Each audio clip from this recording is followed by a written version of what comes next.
Lighter জাহাজের ডেকে লাফিয়ে লাফিয়ে উঠল ৩ মণ ইলিশ। পায়রা বন্দরের রাবনাবাদ চ্যানেলের প্রথম বয়া ছাড়িয়ে প্রায় ৭০ কিলোমিটার গভীর সমুদ্রে ঘটেছে আশ্চর্যজনক এই ঘটনা। এই সংক্রান্ত একটি ভিডিও ছড়িয়ে পড়েছে ফেসবুকে।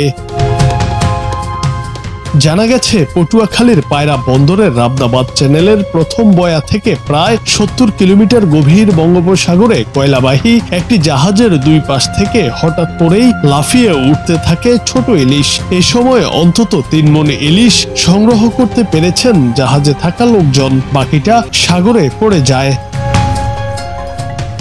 জাহাজের এক প্রকৌশলী রবিউল হোসেন জাহাজের ডেকে ইলিশ ওঠার ১০ সেকেন্ডের একটি ভিডিও ধারণ করেন। অভাবনীয় এই দৃশ্যটি তারা আগে কখনো দেখেননি বলে জানান।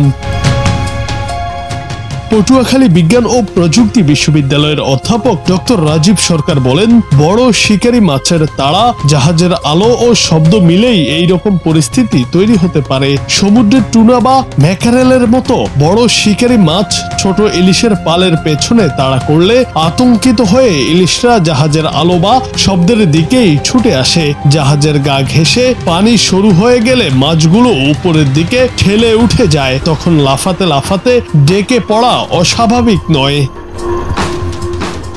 তিনি বলেন, জাহাজের তলার নেভিগেশন লাইট, ইঞ্জিনের কম্পন ও প্রপেলারের শব্দ অনেক সময় ছোট মাছকে আকর্ষণ করে কিংবা বিভ্রান্ত করে, ফলে তারা দল বেঁধে জাহাজের খুব কাছে চলে আসে।